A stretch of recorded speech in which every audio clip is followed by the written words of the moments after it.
Hey, salut les amis, salut, c'est un Jack encore sur YouTube. Bon, aujourd'hui on va tester une petite mamie là. Je parle de moto, hein, pas d'autre chose, voilà. Alors aujourd'hui c'est un pote qui me prête sa moto. Je vais vous présenter l'essai de la Suzuki SV 650 Carbu de 2001. C'est parti.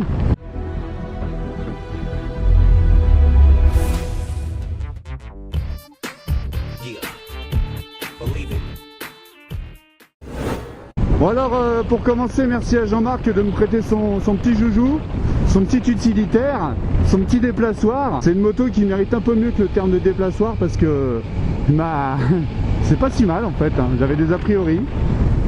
Ça c'est une moto, on va en parler, que je qualifierais idéale pour commencer l'apprentissage de la moto. Qu'est-ce que le SV 650? Le SV 650 c'est un roadster de chez Suzuki, d'entrée de gamme on va dire, 650 cm3 bicylindre, qui a une puissance de 70 chevaux à 9000 tours minute. Donc, tu vois, il faut aller les chercher un peu les chevaux. Et qui a un couple de 63 Nm à 8000 tours, un truc comme ça. Donc c'est un moteur assez sportif dans l'âme, dans le sens où il monte pas mal dans les tours. Il faut le faire monter dans les tours pour le faire fonctionner.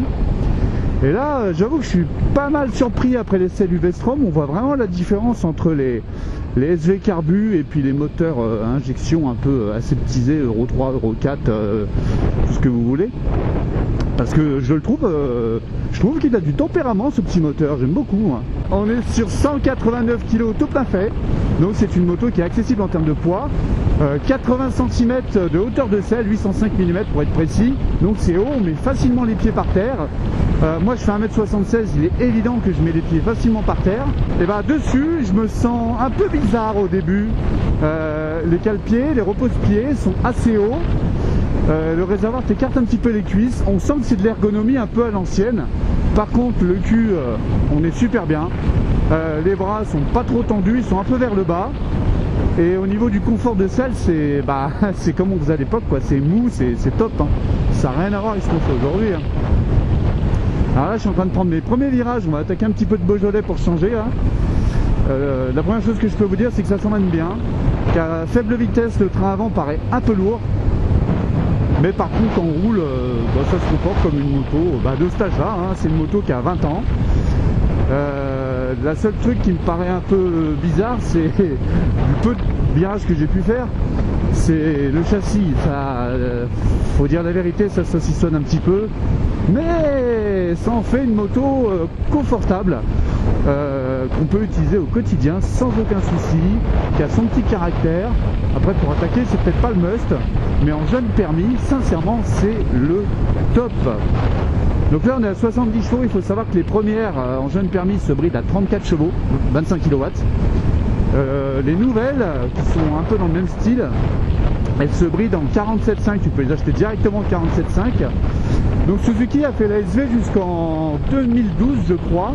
Ils l'ont remplacée par la Gladius. Alors la SV elle a super bien marché. En phase 2 elle était super jolie avec ses petites bandes à LED derrière. Et ils l'ont remplacée par la Gladius et là je sais pas ce qu'ils ont fait. Ça devait être la mode de la méthamphétamine dans les entreprises, je sais pas. Ils nous ont sorti un truc un peu bizarre qui a pas très bien marché. Désolé pour ceux qui en ont, mais ouais, c'est un peu spécial la Gladius. Il en demeure que ça reste une très bonne moto. Donc 2016, 2017, je ne sais plus, Suzuki ressort sa SV. Et elle pourrait bien cartonner, mais le souci c'est qu'elle a une grosse concurrente aujourd'hui, c'est la MT-07. Et la MT-07 c'est un monument dans le mid-size. Mais je dois vous avouer un truc, si j'achetais une de ces deux motos, et ben moi je prendrais la SV. Parce que 1, j'aime pas la moto de Monsieur Tout-le-Monde, le mec qui roule en traceur. Et 2, je sais pas, je trouve ce moteur un peu plus authentique dans son comportement. Il monte dans les tours, il donne un bon coup de pêche dans les tours. Moi j'aime bien. Alors cette moto est toute d'origine, hein. Vous allez la voir tout à l'heure. Elle est vraiment toute d'origine, sauf la bulle qu'on voit devant, hein, qui est efficace à allure modérée, m'a-t-on dit. Bon, le freinage non plus, hein, il est pas top, hein, c'est du freinage de l'époque. J'ai ouï dire que Suzuki avait pas un super freinage. Pour l'instant, je dois avouer que ça se vérifie. Mais le freinage, ouais, c'est pas ça, hein, c'est pas ça. Ça freine, non, mais ça freine.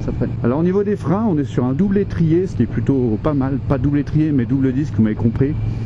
Je dis c'est pas mal parce que si tu prends les motos de cette époque, genre Diversion, CB500, tout ça, on est en simple disque. Et là on est à deux disques de 290 mm. Le freinage est bon, hein. Faut juste reprendre l'habitude d'utiliser ses quatre doigts pour freiner, c'est tout, hein. Aucune aide électronique, évidemment. Pas d'assistance, évidemment. Là on est sur un moteur carbu. Donc on a le petit starter de l'époque. Là je dois dire que la moto elle tourne super bien. Il y a à peine besoin de mettre du starter, c'est incroyable. En même temps c'est l'été, hein, donc il fait beau. Alors la SV, il faut savoir que les premiers modèles, bon, c'est archi connu mais en final ça arrive pas si souvent. Les premiers modèles faisaient des casses moteurs quand on faisait des wheelings. Quand on fait un wheeling, c'est un moteur en V, le fameux moteur V-motard. Et quand on faisait un wheeling, on avait le cylindre arrière, je crois, qui était plus alimenté en huile, et du coup, et ben on serrait. Ah les motards, je te jure. Et du coup, quand on faisait des wheelings avec cette moto-là, pas un wheeling de 50 mètres, hein, quand tu faisais un bon wheeling, pour ceux qui savent en faire, bah, tu pouvais serrer le moteur. Voilà, donc c'est une chose à savoir. Ça a été corrigé sur les 2003 ou un truc comme ça, sur les phases 2, il me semble bien. C'est à savoir. Et ben, ce que je vous propose maintenant, c'est qu'on aille se faire quelques virolos et que je vous donne mon ressenti sur cette bécane. Alors pourquoi je la conseille en jeune permis? Parce que elle est, comme je disais, pas lourde, on met facilement les pieds par terre, donc ça fait pas peur comme moto, la puissance a délivré tranquillement. Confortable, c'est pas cher en assurance, on trouve des pièces facilement pour la réparer si on la fait tomber. Tu vois, un rétro comme ça vaut rien quoi. Enfin, pas en neuf, hein, évidemment, on se comprend. Hein. D'ailleurs, ces rétros ils sont bien moches.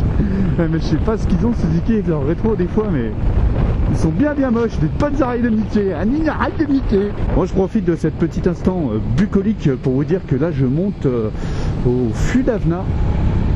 Donc c'est dans le Beaujolais, c'est une petite route que j'affectionne parce que t'as pas besoin de rouler vite pour te faire plaisir.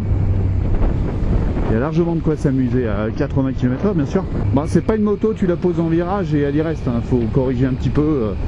Elle est pas difficile, hein. Elle t'embarque pas sur l'extérieur, elle est pas difficile. Mais il faut faire attention à sa trage. Allez, c'est un SV, il faut lui faire prendre des tours. Je me méfie du freinage, on m'a dit qu'il fallait que je me méfie, et des graviers aussi. Alors en parlant de gravier et de tenue de route, on est sur un pneu en 160 derrière, ce qui est largement suffisant pour ce genre de bécane, ce qui te permet d'avoir quand même une bonne agilité et des pneus pas trop chers. De toute façon pour 70 chevaux, tu vas pas mettre un pneu de 180. Moi je conduis comme une pine hein, parce que j'ai vraiment peur au niveau du freinage. Frein arrière, ça ralentit étonnamment bien la bécane. Alors pas d'ABS, pas de freinage coupé là-dessus évidemment. Le frein arrière ralentit bien la bécane. Et là tous les copains vont me dire mais putain, mais tu la connais cette route, mais tu te traînes. Ouais c'est bon les gars. Bonjour. Ouais, elle est pétillante hein, dès que t'arrives dans les tours à la fin. Putain. On dirait tu sais le petit chomp dans Mario là avec ses dents là. Tu lui lâches la chaîne, il veut partir. J'aime bien ce caractère moteur. Ah puis c'est confort, hein. J'ai pas mal au cul hein. J'ai beau être un peu plus en avant que sur mon Tracer, je sais pas si c'est des graviers, j'y vais doucement. J'ai beau être en avant par rapport à mon Tracer, bah j'ai pas mal au cul, hein. Ni au dos.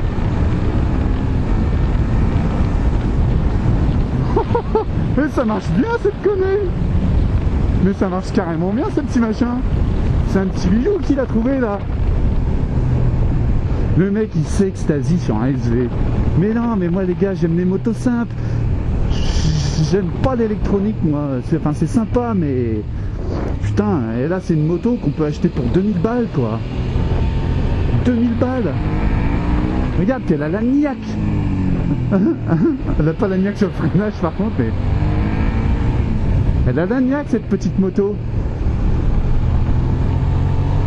Bon, par contre, petit message à nos responsables du réseau routier Beaujolais, la route est vraiment pourrie de partout ici. Hein. Et franchement, si vous voulez pas qu'on ait roulé chez les Verts dans le Forez, refaites vos routes là, merde. Alors la suspension, c'est un peu mou, mais pas tant que ça. On n'a pas de plongée frénétique au freinage. Ça veut rien dire.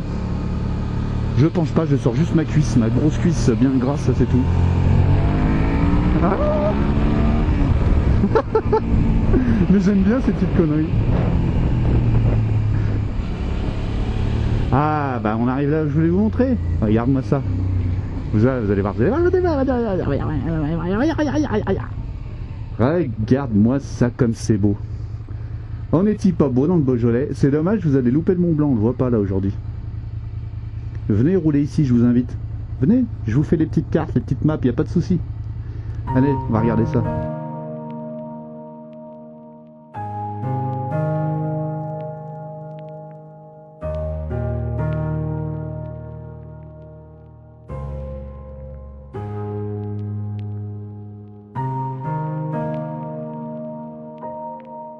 Bon bah ça y est, on est auprès de la SV de Zach. Donc SV 650, première du nom, année 2001. C'est un modèle qui est apparu en 99 comme je le disais. Donc comme vous pouvez le voir, elle est vraiment full stock. Avec la super oreille de Mickey là. C'est le truc de base. Donc la seule bulle qu'il a mis c'est ça, c'est le seul truc qu'il a ajouté. D'ailleurs je crois qu'il y avait un autocollant là. Tu l'as enlevé hein. C'était l'autocollant qui faisait gagner 5 chevaux, c'est dommage. Voilà. Donc freinage de chez Tokiko, comme très souvent chez Suzuki. Donc le moteur en V, ce que j'expliquais, vous m'excuserez pour l'ombre. Donc tu vois, hop, un cylindre là, un cylindre là. Et quand tu fais le wheeling, il est plus alimenté celui-là ou celui-là, je sais plus, vous me direz en commentaire. L'échappement d'origine. Donc je sais pas si c'est parce que mon Zach il se fait vieux, mais il m'a dit que finalement il préférait les échappements d'origine, ça fait moins de bruit et c'est plus agréable à rouler. C'est vrai que ça change un petit peu, hein. Ça change du bordel habituel. Tu vois, il a même pas coupé la bavette. C'est vraiment la bavette d'Aloyau là. C'est Kimco, il est pas mal. Donc tout le monde sait ce que c'est une SV, hein. C'est pas, il n'y a rien de particulier. Donc les premières on les reconnaît parce qu'elles ont le cadre, tu sais, comme ça, rond. Les suivantes elles ont un cadre un peu carré et noir surtout. C'est comme ça que tu reconnais les phases 1 et les phases 2.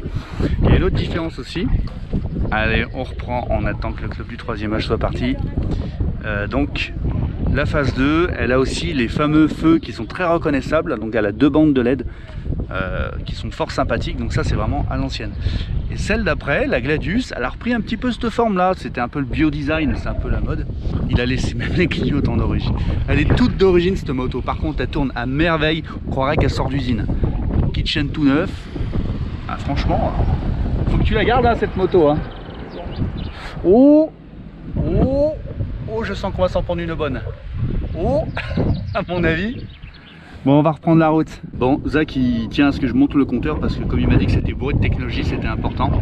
Donc ici on a le compte tour qui monte jusqu'à 13 000 dans la zone rouge, mais on voit qu'elle commence à 10 500. Il m'a dit qu'il l'avait déjà poussé à 18 000 tours minute la moto hein. Le compteur 240 et en la poussant bien avec le vent dans le dos il prend 3,20 il m'a dit. Donc ça il n'y a pas de problème, je rigole. Non, compteur basique à aiguille, déjà il y a la présence d'un compte tour donc c'est plutôt pas mal et très utile. Pas de rapport engagé, c'est le seul petit reproche qu'on peut faire, mais bon on est sur une bécane qui a 20 ans. Hein. Pas de mode de conduite, rien du tout. Hein. On a juste le trip journalier, hein. Et puis le totalisateur kilométrique. Donc, vraiment rien de particulier. Hein. Les Komodo c'est ce qu'on faisait dans les années 90-2000, voire même avant sur toutes les motos japonaises. Donc Suzuki on débraye pour démarrer, ça a toujours été. Et voilà, de toute façon c'est vite fait, hein, compteur de Suzuki. Allez, c'est reparti. Bon d'habitude j'ai mon top case, alors ceux qui me suivent ils voient pas marrer du cul parce que j'ai pas mis la ceinture. Mais là j'ai pas de top case. Donc je plains ceux qui sont derrière. En même temps il n'y a pas beaucoup de gens derrière moi en général en moto. Hop. Alors petite précision là, grosse précision. La SV 650 elle existe en 2 versions, je ne l'ai pas précisé. Elle existe en version N, Naked, donc c'est celle-là, donc avec le phare devant. Et elle existe en version S, Sport, avec un demi-carénage à l'avant. Donc pareil dans les 2 phases, hein, il y a eu les 2 modèles. Et des guidons bracelets, donc ça donne une position un peu plus sport. C'est sympathique, c'est un peu moins reposant, moi je suis pas trop fan. Je suis pas fan non plus des demi-carénages sur ce genre de bécane. Mais voilà, faut le savoir, donc on la trouve autant dans un modèle que dans l'autre. Alors quand tu attrapes les freins forts, ça freine. Ah d'accord, c'est là. Ok, ça roule. Mais c'est tout noir là-haut, on va s'en prendre une dans la gueule. Par contre, j'ai un petit doute quand même sur le bridage en 34 chevaux. Je suis pas sûr que le moteur il soit top en 34, faudrait essayer. Enfin, ceci dit, ça sera toujours mieux qu'un 4 cylindres. Tu prends chez Suzuki l'équivalent à l'époque, le Bandit en 600 en 34 chevaux, ça doit juste être une hérésie totale. Ouais, ça a du peps, hein, sincèrement. Mais ça marche même carrément bien, hein. Franchement, je m'attendais pas à ça. Hein. Alors la selle passager, d'ailleurs, vous l'avez vu, elle est correcte hein, pour un petit roadster. Hein. Ah, vous emmènerez pas un rugbyman derrière. Vous emmènerez pas mon JV derrière. Ni mon Guigui. Mais c'est vraiment la polyvalence. Hein. Moi je trouve que c'est mieux qu'un NT7, sincèrement. Le moteur je trouve plus sympa que celui du NT7. C'est une question de goût, hein. Celui du NT7 il est très coupleux, etc. Mais moi je préfère celui-là. Ah putain, moi, ça marche vachement bien. Hein. Je pensais pas prendre du plaisir avec cette bécane. Il n'y a que le châssis quoi. Et encore, moi je roule pas comme un pilote, donc je m'en fous un peu. Mais j'aime bien cette petite bécane. Hein. Là on s'est arrêté sur la route, il y a un monsieur, la première chose qu'il lui demande, vous la vendez votre moto? Non, non. Moi tout à l'heure je lui ai dit, bah le jour où tu la vends, tu me l'as dit. Hein. Et je crois qu'il veut pas la vendre. Hein. Monsieur roule en moto haut de gamme habituellement. Monsieur a toujours roulé en Ducati, il a roulé en Vauxhall, tu vois le truc quoi. Bon, il a roulé en Suze aussi. Hein. Alors moi j'aime bien cette selle à double étage parce que ça me cale bien derrière, tu vois, tu peux te reculer et poser ton fessier. Et moi j'aime bien sentir un truc dans le bas de mon dos. Pas de blague s'il vous plaît. On se tourne encore quelques virages là. Et puis je vous laisse. Qu'est-ce que vous en dites? Eh ben tu vois, moi à la place d'acheter le Hornet, j'aurais dû commencer avec ça.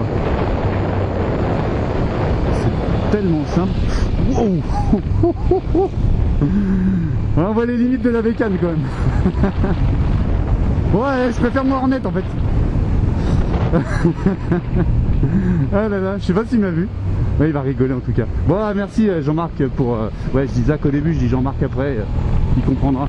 Merci pour ce petit essai, hein. Sympathique. J'aime bien, me donne la banane cette petite moto.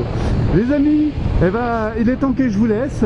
Je vous remercie d'avoir regardé la vidéo. Je vous prierai de bien vouloir la liker si vous l'avez aimé, de bien vouloir la liker si vous ne l'avez pas aimé, et de la partager, ça me ferait plaisir. Parce que bah, ça fait monter les scores, ça me permet d'avoir plus de demandes et puis ça me permet de faire d'autres vidéos parce que les gens après ils te demandent, etc. Et ça je trouve ça top. Je vous souhaite une bonne journée, une bonne soirée, une bonne nuit, un joyeux Noël, une bonne année en fonction de la date à laquelle vous me regardez. Je vous fais des gros bisous, je vous dis à bientôt, putain ça friends. Salut les amis.